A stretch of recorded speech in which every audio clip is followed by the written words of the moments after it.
everyone. We're broadcasting from Tokyo, Japan, with a very special mission to keep fossil fuels in the ground to prevent the continued financing and investing of LNG, liquefied natural gas, and fossil fuels. And that brings us to Japan with allies. I'm joined in this roundtable discussion with a whole coalition, a whole crew that is bringing a very important message to banks and to the government of Japan. So I can go ahead and get started with some quick introductions. My name is Miguel Escoto with Oilfield Witness.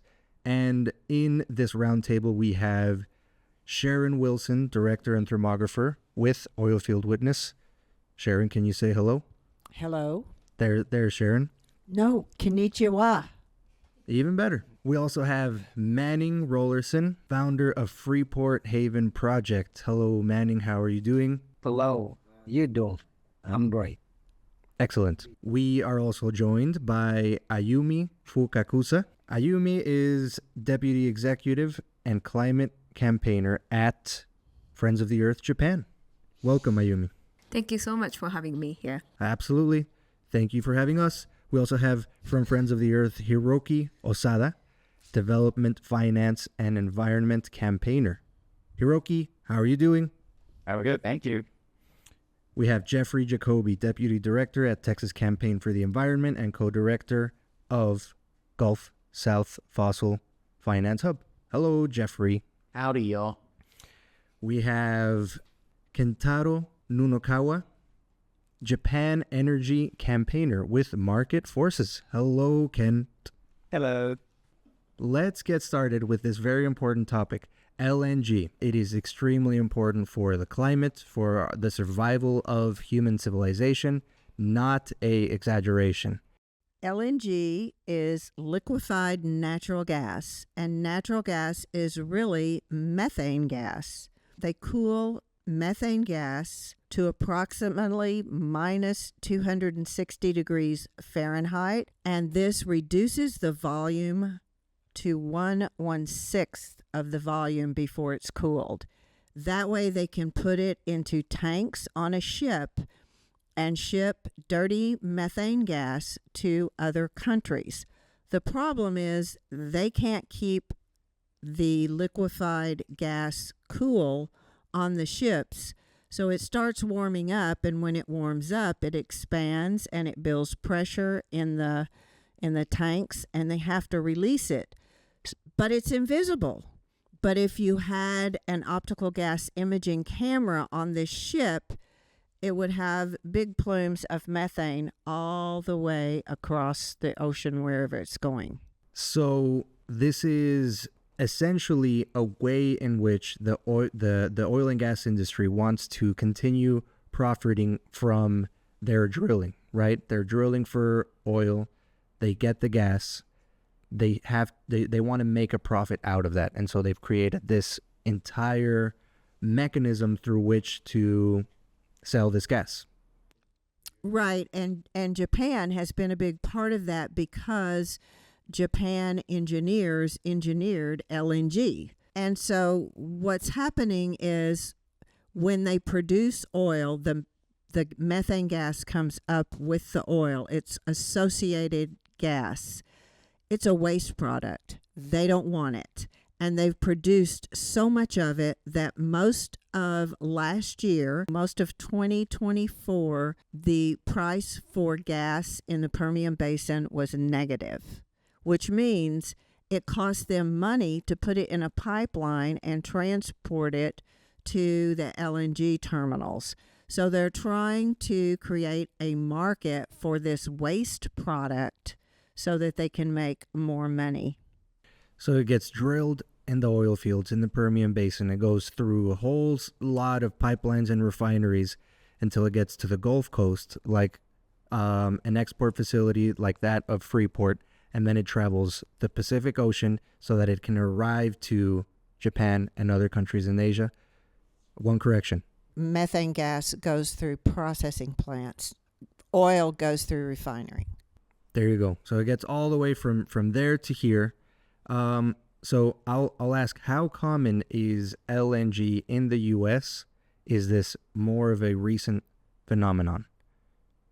I guess, Jeffrey, if you want to take this, how common is this? LNG was not a common phenomenon until just recently. In fact, most of the export facilities were actually built as import facilities, except fracking happened. And when the fracking boom came to the United States, as you said, as Sharon said, this waste product became extremely, it became, number one, abundant. So we had not just the supply that we needed for our own energy needs, but we had an excess, we had a surplus. And so, like the oil and gas industry is wont to do, they said, gosh, how do we make money off of this? And so many of the import facilities were converted into export facilities. And then in more recent times, these companies have decided to sacrifice the Texas and Louisiana coast so that they can build out as many as 30 LNG export terminals have been proposed over the course of the last 6 years or so. You can see a correlation with the boom of fracking and relating to the boom of LNG export facilities, right? Absolutely. 100%. And so you said 30 have been proposed all through the Gulf Coast. The image of putting 30 more LNG plants, I just can't. Where are they going to put them?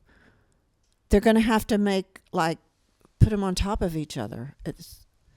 Yeah, and in fact, in certain places, that's exactly what's happening. If you go to, say, Port Arthur, you can see that Port Arthur, we won't even call it that. Sempra is trying to build an LNG right next to where Cheniere has already put an LNG in Sabine Pass. And then Golden Pass, which is an ExxonMobil project, is right next to it. And so you can stand in one spot. And in fact, Ayumi and Hiroki have been to that one spot. And you can see these three LNGs literally on top of each other in Sabine Lake. We have this boom throughout the Gulf. And this isn't just a peaceful construction of a facility and that's it. Nothing happens, right? What happens when these export facilities are built is that it fundamentally changes the ecosystem of the Gulf and it impacts the residents that are living in that area. Manning, can you describe for someone who's unaware of this whole dynamic what it is like for an LNG facility to move into town? What's it like? Well, the hype was that it was going to create jobs. When the LNG facility was proposed in 2012, no one knew what LNG, liquefied natural gas, was because Freeport was an import, not an export. So no one knew how it was going to turn out. But the liquefied natural gas boom in the city of Freeport, in order to process and build this plant, it went through the community went through a lot, such as eminent domains and taking homes and property just to build the LNG facility. People didn't get righteous monies for their property, but to have this facility in the community is unpredictable. I would put it like that: is unpredictable. It's not a real good job source when something like that explodes in your community and you have your elected officials can't get answers or anything else. It's actually a big burden on the taxpayers because we pay for this facility to be built in our community. We paid over $1 billion for LNG to be built in our community, and it's not feasible for Freeport, and it's already a heavy impacted area. So, and like Ms. Sharon said, you can't contain methane in steel pipes. Well, we already have a bunch of petrochemicals that's already creating havoc in the environment. Now we have methane gas to contend with also that harms the community. You said it exploded. Can you describe what that was like? Well, in June of 2022, I was in my backyard mowing my grass, and I heard a boom. That's all I heard. Well, my wife said the windows were shaking in the house. You look up and you see a big old smoke cloud in the air. But there was no warnings that anything blowed up. You would think it's just somebody burning, because we do a lot of grass burning in the area. But we didn't know what it was until after 5 o'clock that afternoon. You look at the news, there's an explosion in Freeport LNG, and it had a 980-foot fireball. In my opinion, it's not safe, it's not feasible, it's not giving us jobs. And I think that if you can't contain something that's dangerous, why would you build it? That's the whole bottom line of it. Why would build it? That's a lot of money being invested. And to find out from Ms. Sharon, I didn't even know that this gas is leaking in the community. No one knows. But now we do know, because Ms. Sharon had made it possible that we can have the imaging to educate the people. And Manning's referring to the optical gas imaging camera that's able to visualize the methane releases and VOC releases from this equipment. That was a big part of our presentations here. These pollutants, like volatile organic compounds, cause cancer. Benzene, toluene, a lot of other pollutants are not innocent. That they're dangerous. They're dangerous pollutants to be breathing. For example, Manning, can you describe how the air felt different here? When I got off the plane, my first reaction was take a deep breath. Same thing I did in Germany, remember? Jeffery, Jacoby. I took a deep breath. When I came here, it was crisp, good air. You don't see smog, smell good. You can't say that about Freeport, Texas, or anywhere along the Gulf Coast at all. You can't say that. No one in no community could say that has these heavy LNG build-outs in the community. Exactly. So we have this situation where the industry figured out a way to continue profiting from their product of gas, and in the process, they are making people sick. They're harming the climate. They're destroying ecosystems. Just to continue on this thread of how LNG harms human beings and the ecosystem, Sharon, can you describe what it was like to meet shrimpers in Cameron Parish, living next to the Calcasieu Pass LNG facility operated by Venture Global? Can you describe to someone who's unfamiliar what that's like, how it harms human life? It was both inspiring and heartbreaking. Inspiring to see these men who have worked so hard all their life doing something they love, something that has been generations of shrimpers. They have whole families who have done shrimping. And in Cameron, Louisiana, it was before CP2 built their LNG terminal. Cameron, Louisiana was the number one fishery in the United States. And now the shrimpers that we went out with can't even make a living.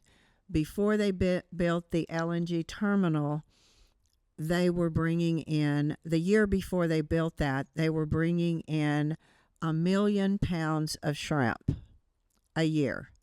And after they built it this past year in 2024, they brought in, if they were lucky, 150,000 pounds of shrimp. They can't make a living on that. They can't afford to put fuel in their boats. They can't afford to fix their boats. And these are very, very hard-working American people. Now, the most bewildering thing is that Louisiana, which is all about shrimp and crab boils and seafood and fish, they have to import shrimp in Louisiana. And that is just a mind-blowing thing to me. Absolutely. It's just absolutely destroyed there. So Venture Global owes those shrimpers a living. You can't, it should not be legal for them to come into that community and destroy their way of making a living. Some of these men never learned to read because they started shrimping when they were young boys, and that's all they've done, and they've worked so hard doing that. And now they can't they can't do that for a living. So what are they going to do? Venture Global owes them something. That's right. That's right. And these companies are making their billions of dollars off the backs of people. They're not just doing this without harming anyone. They are harming health, harming livelihood. Anything else we'd like to add about the impacts of LNG? I want to hit on the health impact. Yeah.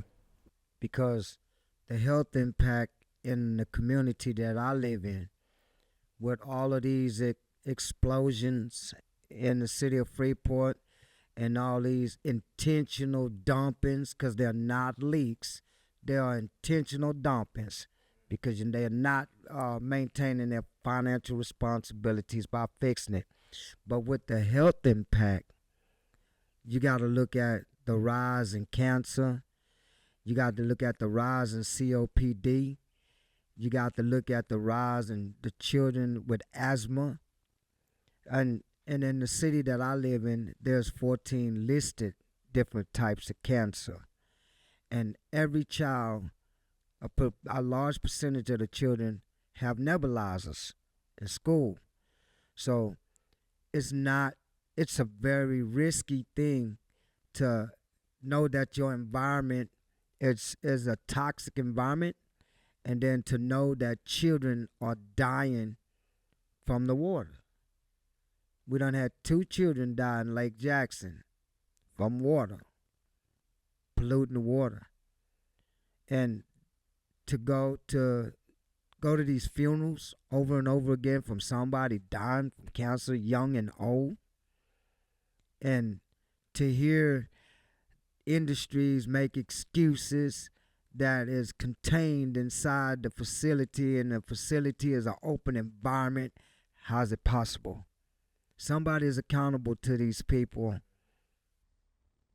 So LNG doesn't just start at the Gulf, though, and that's not where the impacts start. Every molecule of LNG starts with a hole in the ground. They drill somewhere, and people live there, and it makes people sick. People in West Texas are getting exposed to very high levels of benzene. Benzene is not safe at any level, and it's a known carcinogen. But not only that, the ranchers who raise cattle in West Texas are losing their farmland because of all the toxic wastewater that the industry is disposing of is bubbling up in old abandoned wells and creating toxic lakes. One rancher had to move all of her cattle off of her ranch. There's no water for them to drink, and there's just toxic goo everywhere. Another rancher has a big lake of toxic radioactive waste that has bubbled up from these abandoned wells. And Miguel and I went to one of these lakes. We're standing there, and he pulls out a Geiger counter, and the Geiger counter is going off. And I looked at Miguel. We didn't know, the Geiger counter, which measures radioactive material. Yeah, it's radioactivity, and we didn't know if we should run or stay there or what. It was not. There was a moment of indecision. Manning says run. Get the heck out of there. Which we did. No, absolutely. From cattle ranchers in West Texas to shrimpers in the Louisiana Gulf to children in Freeport, this is deeply, deeply hurting people. And that brings us to Japan. How does that bring us to Japan, Hiroki? Why is Japan involved in all this? Can you explain the graph that you're currently looking at? Japan is involved in a lot. Japan is actually the biggest financier of U.S. LNG. It is actually in Japan as a whole, they are financing more than U.S. financial institution is financing. So Japan is actually financing $43.1 billion US dollars as a whole, and US is only financing $38.8 billion dollars. So Japan is actually bigger financiers of US LNG. Yeah, how about that? So it is actually only a part of bigger picture. Japan is actually financing fossil gas in all over the world, not just in US, but Canada, Australia, Southeast Asian countries, but also in Mozambique. Japan is actually derailing the energy transition and the fossil fuel phase out all over the world. So yeah, Japan is a big part of it. And I'm talking Japan as a whole, but if you look at the individual financial institution, we can be more specific about who is actually responsible for that. Mitsubishi UFJ, SMBC, and Mizuho, they are the ones who are the biggest private banks in Japan, and they are the top 3 private financiers of US LNG. And JBIC, Japanese Public Financiers, is also 11th biggest financiers, individual financiers of US LNG. So Japanese financiers is all over in the US LNG development. And US LNG cannot be done without Japanese financial help, I think. So that's something that maybe people don't realize. Companies say, I want to start an LNG export facility, say that I become the most evil person alive, and I say, let's just do that. I can't just do it. I have to get financing of it. I have to get banks, institutions, investors to agree with my vision, right? And that's where Japan has an outsized role. I'm used to looking at graphs that describe horrible things being done and the U.S. being number one. But in this case, Japan is number one. So that's why we're here. And I want to ask Ayumi if you can describe to us what our mission is here. For example, what did we do yesterday? What do we do today? Who are our targets? Yeah, sure. But before answering to your question, I would like to say why we invited you to Japan. So Hiroki and myself had a privilege to visit communities in Gulf Coast around a year ago, and we met wonderful people there. We also witnessed the how dirty the industries are and how these industries are treating people so badly. But at the same time, people are quite strong and fighting, and solidarity was beautiful, and we really wish to bring these voices to Japan, because what we hear or what people hear in daily lives is a lot of propaganda and a lot of greenwashing by companies. We went to JERA, one of the biggest utilities in Japan.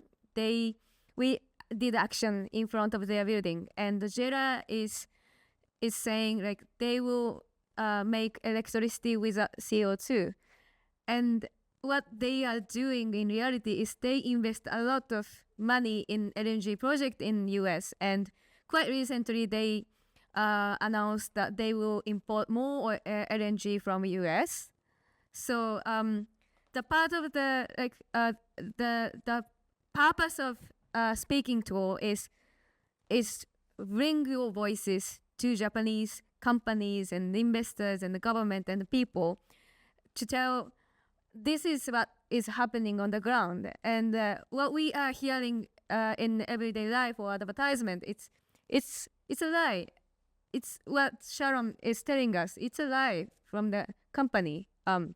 So for that, we already had a press conference. We got 10 journalists attended, and we really hope that they will write articles. And I think they are quite shocked by what they heard, and also quite engaged in the conversation with us. And as I mentioned, we did action in front of the companies at JERA, a utility company, and also Mitsubishi Corporation, who is investing several projects like Cameron LNG in Louisiana. And so JERA is investing in Freeport LNG. And those projects, they are expansion projects. And we are going to meet more we are meeting government and also policymakers later this week. Your stories are so powerful, and it is reaching to people. So yeah, I'm so grateful that you came. And some people cannot make it, but I'm so grateful that people are part of this movement. And yeah, this is just a beginning. I think it is so powerful for climate advocates of Japan to organize with climate advocates of the US and with Mexico and Bangladesh, all over the country. I think that's a very important key to how we're going to win, is that we have an internationalist movement, right? Because that's what the industry does. They look at the whole world and they say, how can we conquer the whole world? So we're very glad to be here. We are honored to be invited. I guess let's debrief a little bit on what happened at today's meeting with SMBC. Who is SMBC? Why were we meeting with them? Do you want to take this one, Ken? Sure, thank you. So SMBC is one of the major banks in Japan, and they are one of the biggest, as Hiroki mentioned, one of the biggest fossil fuel financier. Also, you can say it's enabler of fossil fuel expansion in the US, but not only in the US, but also around the world. So we went to meeting today to basically share what is happening on the ground, because the industry absolutely didn't tell them what is happening. So we had a meeting with them, with the sustainability team, and from our side we had a Sharon, Manning, and Jeffery talking about what is happening on the ground. So the bank has a sustainability team. Can you describe why they even have a sustainability team? Okay, so the bank, since the bank has to... This is getting laughs around the room. Why do they have a sustainability team? Because I think sustainability is one of the key topic for them as well. In order to keep their business going, they need to take care what is going on, and basically that is their job to have a look, kind of have an overview of the company's sustainability policy, which is how the company is supposed to conduct due diligence around human rights or environmental impact, as well as if there is any case of deforestation or something like that. Right. So like in paper, they're supposed to care about all these things. They're supposed to listen to advocates that bring up this attention. It seems like you're having a lot of strong reactions, Jeffrey, to this. Would you like to elaborate? I mean, yes, there's a expectation from shareholders and from governments and from the public at large that these major financial institutions have to have something, again, on paper that says, look at what we're doing, to ensure that we don't fry the planet, that we don't, violate human rights, that we are, good, quote unquote, good corporate citizens, while simultaneously they're moving money to corporations and into projects that are decimating communities that are indeed contributing to frying the planet, and in a lot of cases are part of this global death cycle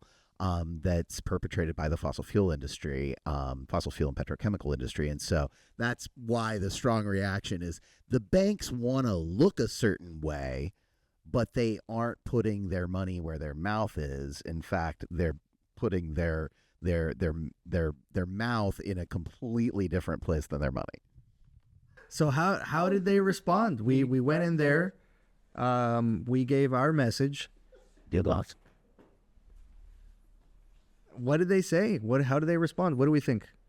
So I guess before going to that, before I could answering the question, I think even there are not perfect banks and there are evil banks, and their reactions to what is happening on the ground is not adequate.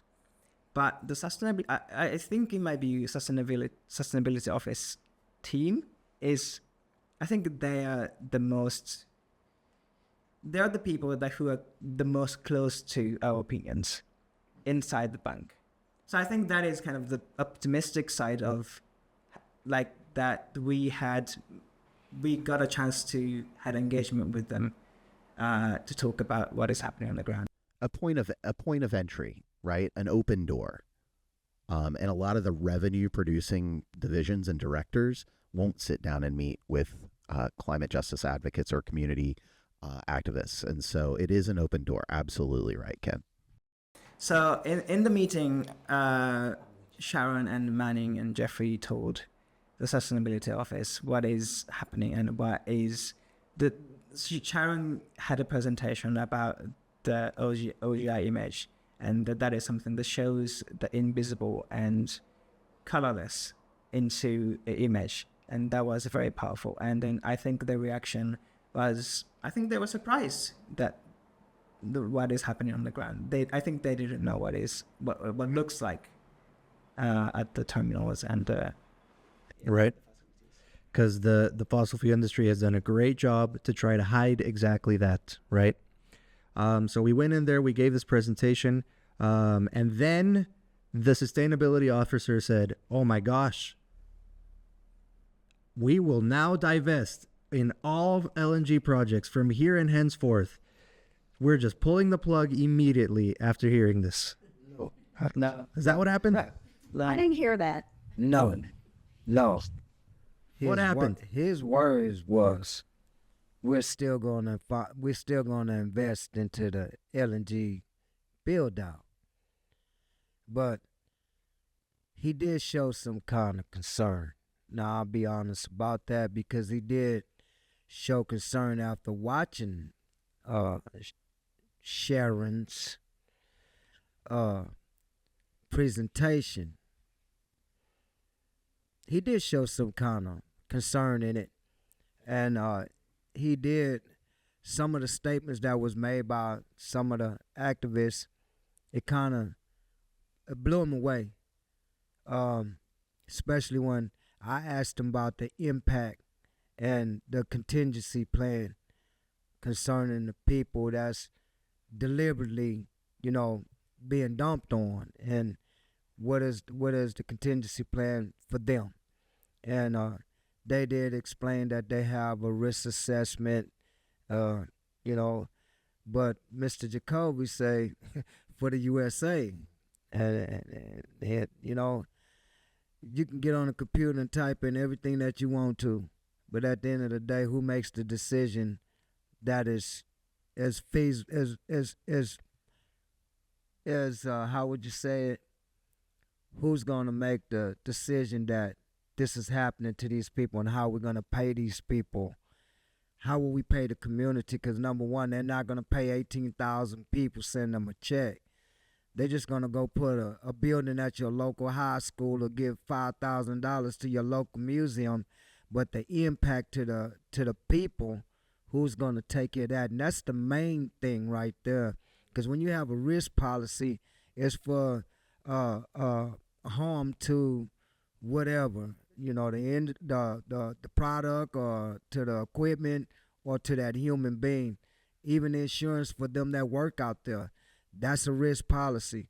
So is the risk policy going to take care of the general public just as well when it's deliberate?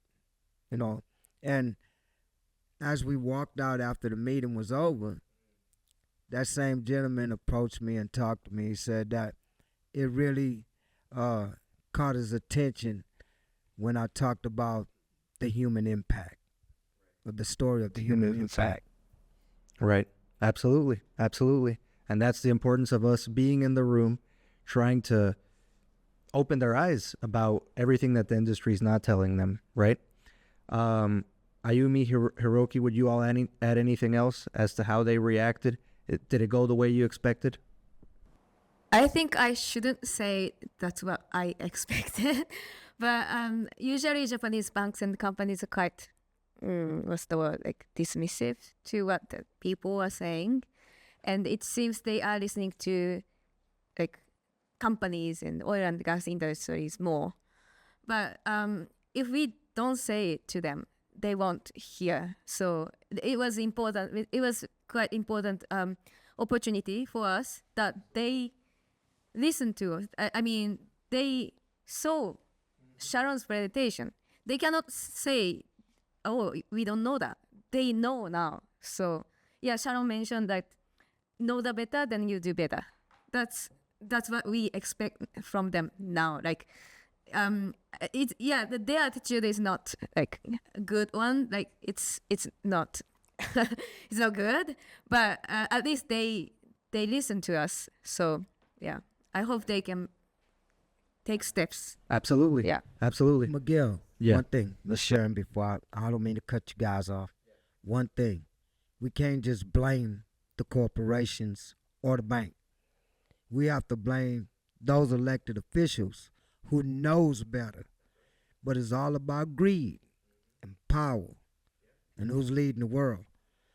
My representative in the 14th Congressional District, Randy John Weber, all he cares about is inundating Freeport with more toxicity.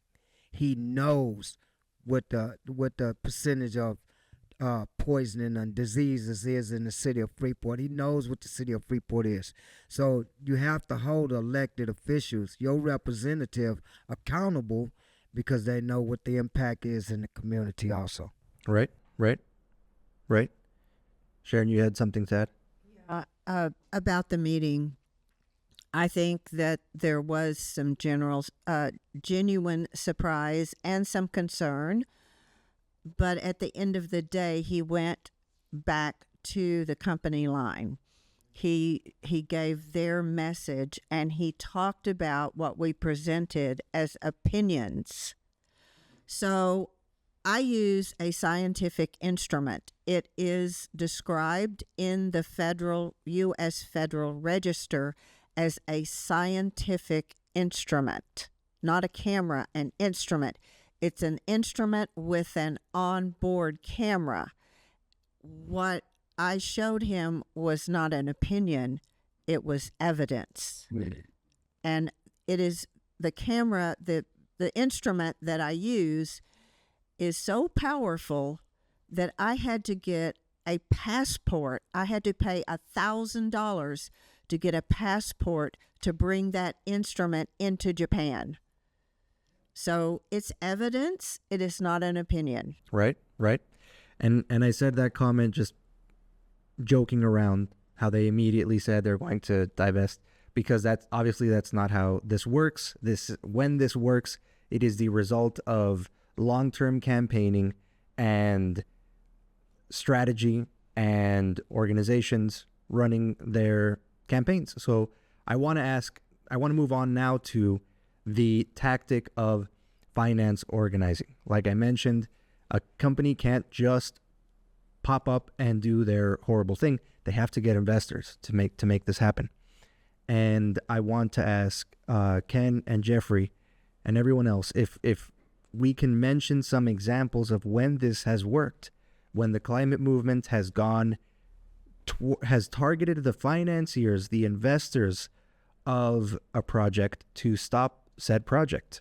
Can you all describe a little bit more about that? And I want to ask, because in the United States, we're entering a dark period where Donald Trump is the president again, and a lot of people are feeling devastated. A lot of people are feeling debilitated and like they want to give up, but this is when we have to fight the hardest. And even though the federal government can't give us a lot in these next four years, that doesn't mean we can't stop fossil fuel projects. So, Ken, take it away. How has this worked?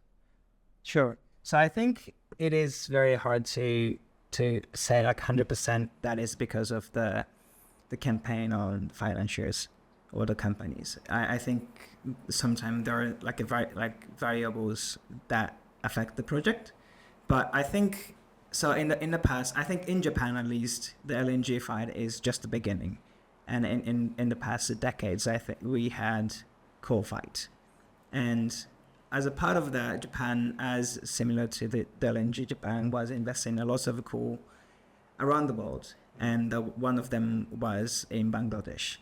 And we had a campaign on one of the corporation called the Sumitomo Corporation to withdraw from one of the coal power plants in Bangladesh, and they did it.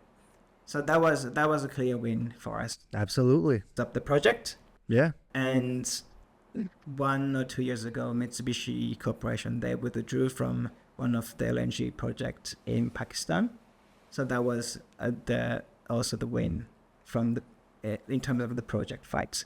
And for the banks, I think as we've already talked about, I think they cannot easily withdraw from the project once they finance the project. But what they can do is they can improve their financing policies to prevent them to stop financing new and expansion project. Right. And that happened with the coal mining and coal power plants. And they're trying to strengthen LNG policies, but that is very, very beginning, and that is not enough.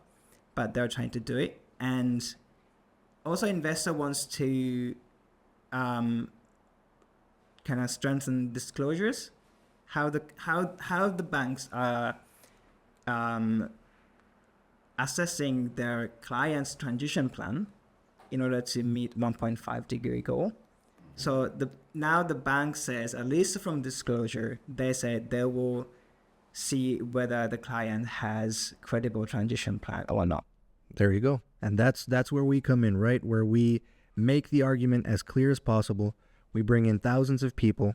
We make it abundantly clear that this doesn't make sense, that this harms people, doesn't track well with their net zero goals, right? Yeah. And it's still like Japanese banks has a lot more to do, and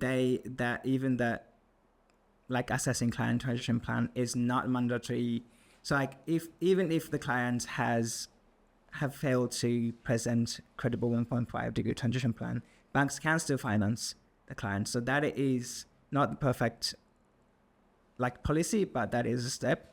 And just asking around investors and how they perceive information in Japan, I think similar to what Ayumi-san mentioned, that they received lots of information from from companies and government, and many Japanese investors are pretty pro-industry, and they believe in the argument or narrative of energy security when it comes to LNG, so that there should be more to do. Absolutely. And Jeffrey, can you describe examples of where finance organizing has worked in the US of A? As Ken mentioned, all the major U.S. banks have developed coal policies. Many of them have tar sands policies. So this type of organizing has proven successful. Now, obviously, anytime that our side experiences success, then our opponents are going to, fight back. They're going to change their tactics. And so you see a wave of, anti-social responsibility policies led by Texas, yeehaw, among other states. And so it is a back and forth. But just recently in the U.S., the New York City Comptroller announced that they would be pulling New York City pension funds, from private equity firms who are invested in fossil fuels. And that's, billions upon billions upon billions of dollars in real money that's going to be pulled from those firms that are investing in climate destruction and environmental racism. The Gulf South was deeply involved. John Beard from Port Arthur, Melanie Oldham from Freeport, the Gulf South Fossil Finance Hub, working with allies in Europe, Bank Track and Fossil Free Netherlands, to pressure ING, one of the major Dutch banks, who just this summer announced that in 2026 they'll be they will no longer be investing in LNG and in what they call pure play drilling in shale operations. And so, you have insurers who have committed not to insure projects through the tireless campaigning of Becca Hinojosa and Juan Mancias and the Carrizo Comecrudo tribe in the Rio Grande Valley in Texas.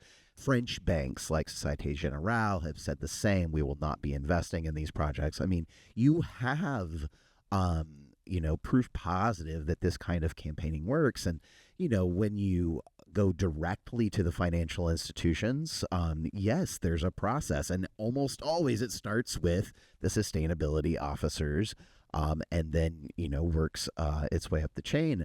And then I think it's worth noting that there's also been additional strategies that have been successfully deployed targeting institutional clients. Our friends at Stop the Money Pipeline have been really targeting and focusing on Costco, for instance, and have waged an extremely creative campaign there, and are making headway.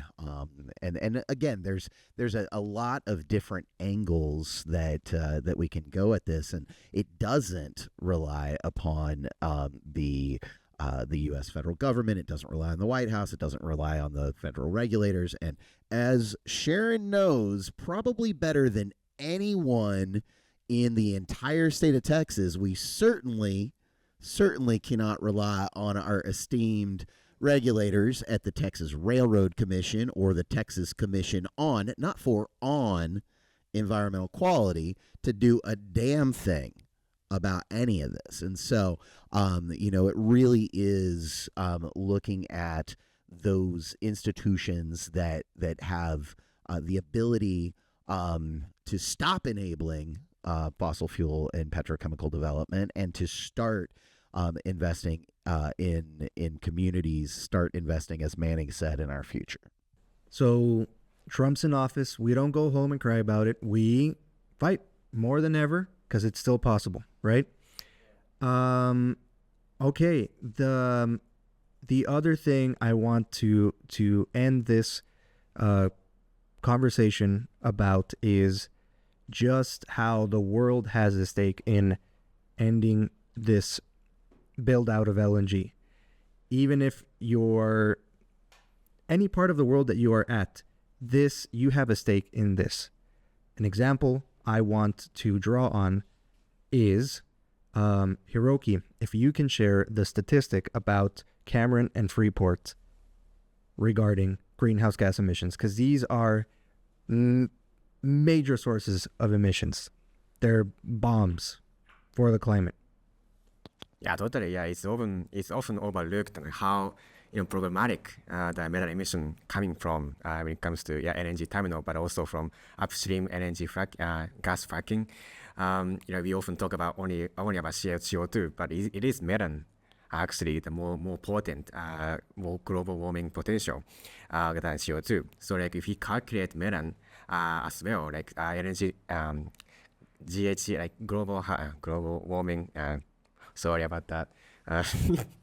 Global, what was it? Oh my God. Oh yeah, greenhouse gas. Oh my God. Greenhouse gas Yeah, so like we calculate melon as well, like greenhouse gas emission coming out from Cameron LNG and Freeport LNG combined is 227 million metric ton of CO2 per year, and that is actually very, very big and massive. If we kind of put it in a context of Japan, it is actually around 20% of annual Japanese GHG emission. So it is huge. It is huge. So That's extreme. When I heard that, I was like, that's intense. that's intense. Yeah. These are bombs like that impact the entire world. The entire world. Yeah, I think what's happening in this room is really powerful. We have an international climate movement. So yeah. Anyone else want to say something about that? Why that's important? Can I say one thing about it? Am I too loud? I don't know. And yeah, like I want to start with saying, yeah, like I love working with, I love working internationally because like it's so inspirational. Like seriously, to work with colleagues from US or Philippines, Australia, Canada, and Southeast Asian countries. I mean, they're all great. I mean, I'm learning so much from them. They're like innovational tactics, campaign strategy. We've been doing awesome things together, and it's so fun.